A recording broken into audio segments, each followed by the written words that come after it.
Hey everyone, welcome back to Bioschool. Today I am with another topic from genetics, that is pleiotropy. So without further delay, let's begin.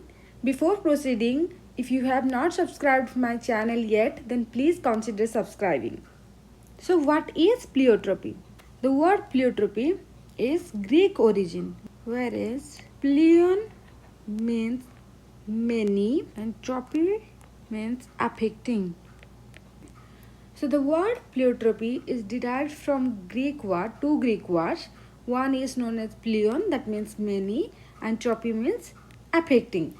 So pleiotropy is the ability of a gene to affect many characteristics. So how can we define pleiotropy? The ability of a gene to affect many characteristics. The ability of a gene to affect many characters is known as pleiotropy. This is a chromosome and gene X is present here. And this gene X, a single gene, it influences or affects many distinct phenotypes. Okay, that is known as pleiotropy. So here several characters or distinct phenotypes are controlled or affected by a single gene. Okay, let's take an example. We'll take the example of PKU. What is PKU? PKU is phenylketonuria. So in PKU, the genes code for phenylalanine hydroxylase is mutated.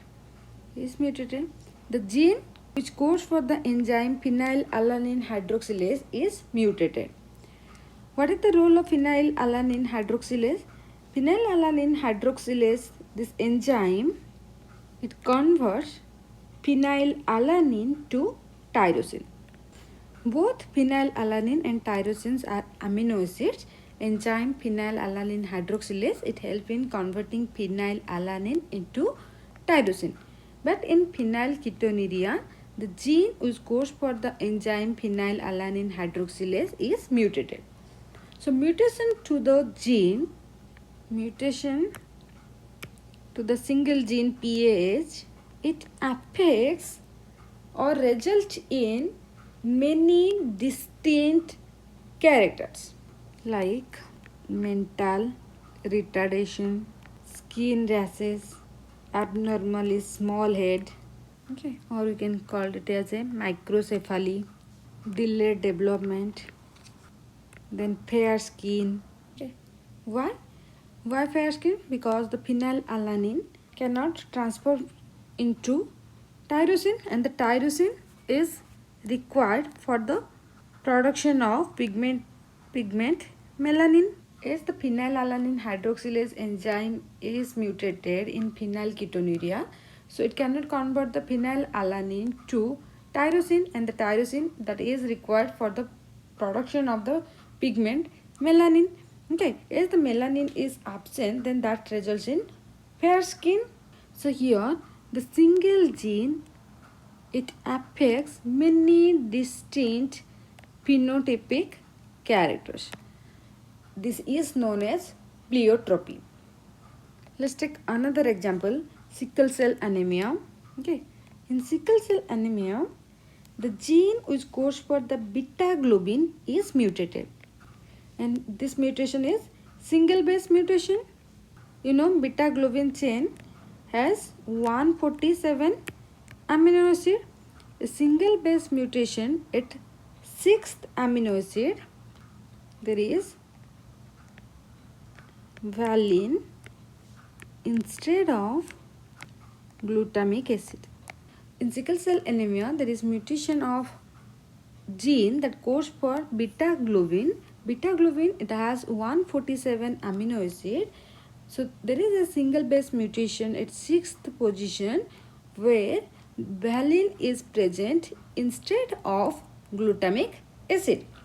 sickle cell anemia, as the beta globin gene is mutated, then what will happen? The shape of RBC, it will change into sickle shape.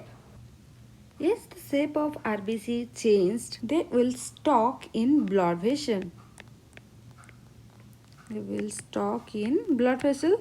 They cannot pass through the blood vessel, thereby blocking the blood flow. So here the mutation of beta globin gene results in various health complications. It causes damage to multiple organs, okay, like heart, brain, kidney, lungs, okay. So here the single gene, it affects different organ, okay. So when the single gene, it affects multiple distinct phenotype or multiple characters, then that is known as pleiotropy. This is an example of pleiotropy. Hope now you have a clear idea about pleiotropy. Simple thing, just remember the pleion or pleio means many, tropy means affecting, okay. A single gene, a gene affecting many characters is known as pleiotropy. And what are the examples?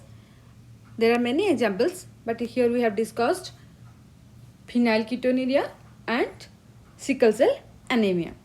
Hope this video will help you a lot. If you like this video, then please do share with your friends and stay connected. Bye bye. See you in my next video. Till then, keep learning.